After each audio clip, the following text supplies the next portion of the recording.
Alright, Assalamualaikum dan selamat pagi semua. Okay, so jom kita start makan dulu kita pada pagi ini. So hari ini 12 April 3, 2025. Seperti biasalah, kalender ekonomi yang terdapat pada hari ini.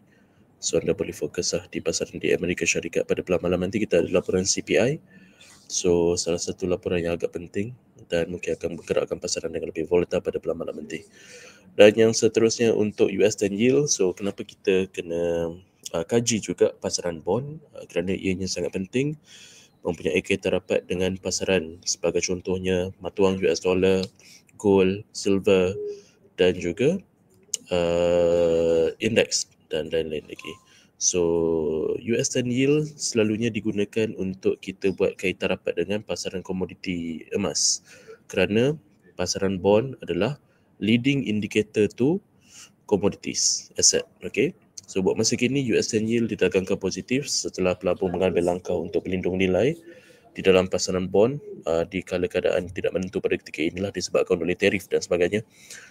Dan daripada sudut teknikal, walaupun masih berada di dalam keadaan konsolidasi, tetapi sejak beberapa hari yang lepas kita dapat lihat adanya kenaikan positif berlaku pada para sokongan teknikal, tetapi US 10 masih lagi didagangkan bawah daripada EMA 21 dan juga 34 hari yang bertindak sebagai paras rintangan dinamik. Jadi apa yang berlaku pada ketika ini, walaupun terdapatnya konsolidasi dan ianya telah pun membuat technical rebound at support level dan masih lagi berada di bawah paras gun fan line dan juga EMA 21 dan juga 34 hari iaitu SNR Dynamic. Jadi apa yang kita boleh jangkakan, kemungkinan kenaikan ini hanyalah bersifat sementara saja dan juga terbataslah disebabkan oleh terdapatnya banyak paras rintangan teknikal dekat situ. Dan yang seterusnya kita boleh kaitkan US 10 yield dengan pasaran komoditi emas. Selalunya apabila US 10 yield naik, ianya akan menyebabkan kejatuhan nilai di dalam pasaran komoditi emas. Tetapi kadang-kadang it will move, kadang-kadang dia tak bergerak selari. Okay, kadang-kadang dia bergerak selari, kadang-kadang tidak. So intermarket analysis dia adalah lebih kurang, boleh dikatakan efek dia adalah lambat, lebih kurang macam fundamental. So jangan guna bulat-bulat. Kenapa kita nak kena ada technical, fundamental dan juga intermarket analysis ni? Supaya analisa you lebih kukuh sebenarnya. Tetapi sebagai contoh, technical cakap buy, fundamental cakap sell, intermarket cakap sell. So there must be something wrong dekat you punya analisa. So bila technical cakap buy, fundamental cakap buy, intermarket cakap buy, dan itu adalah analisa yang kukuh. Tetapi sekiranya salah satu ini tidak, then you kena check balik you punya analisa. So buat masa kini kalau kita lihat daripada sudut teknikal, kenaikan ini hanyalah bersifat sementara sahaja dan kemungkinan besar terbatas lah, seperti mana yang saya mentionkan tadi. Jadi untuk kita refer chart US 10 yield kepada gold, buat masa kini saya tak galakkan. Dan lagi satu, untuk chart gold, saya dah experience malam dekat dalam short webinar di mana akan adanya kenaikan lanjutan kalau lihat daripada pembentukan price action. Okey, dan yang seterusnya untuk USD CAD. So USD adalah mata wang safe haven, Canadian dollar adalah mata wang komoditi. So seperti mana yang kita tahu, Canadian dollar ada kaitan rapat dengan pasaran komoditi minyak dan komoditi minyak didagangkan rendah pada ketika ini.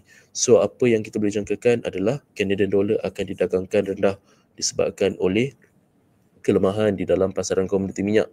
So it will affected Canadian dollar dan weightage ataupun pemberat lebih kepada USD pada ketika ini.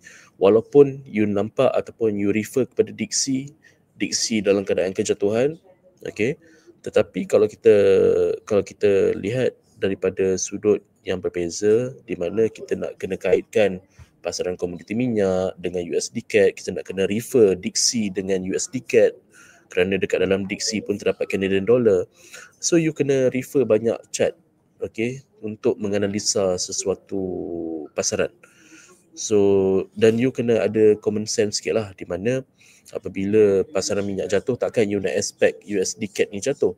Of course USD CAD ini dalam keadaan kenaikan disebabkan oleh weightage ataupun pemberat lebih kepada US dollar berbanding daripada CAD.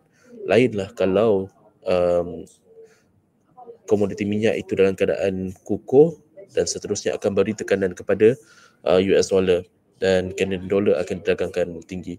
So dalam konteks pada hari ini, kalau kita lihat USD CAD diapungkan positif disebabkan oleh kejatuhan harga minyak sedikit sebanyak mendorong mata wang Canadian dollar yang mempunyai kaitan rapat dengan pasaran komoditi minyak terkesan buat masa kini. Dan tarif yang dikenakan terhadap Kanada juga boleh memberi impak secara langsung terhadap ekonomi di Kanada serta mata wang CAD. Okay. So that's why apa yang kita boleh nampak dekat sini, dengan adanya broadening formation ini, kita jangkakan akan adanya kenaikan lanjutan di dalam USD CAD. Dan kalau kita refer balik chart yang dekat belakang-belakang ni, uptrend is still intact. Okay. So uptrend is still intact dan currently adanya broadening formation. So ni adalah salah satu pembentukan carta dan lagi satu MA membuat bullish cross MACD. Okay, dan histogram dalam keadaan bullish and MA is pointing up.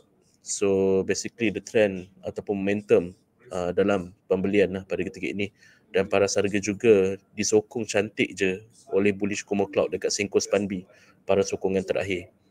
So apa yang berlaku, kemungkinan besar akan adanya Tenkan dan juga Kijun Cross kat sini sebelum adanya kenaikan lanjutan untuk tempoh jangka masa pendek hingga panjang.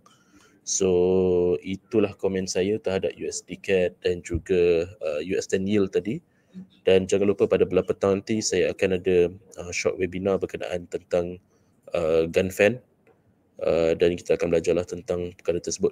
Okay, so itu sajalah komen saya terhadap pasaran pada hari ini dan semoga kita jumpa lagi pada esok hari dan juga di masa yang akan datang. Assalamualaikum, sekian, terima kasih dan salam sejahtera bagi semua.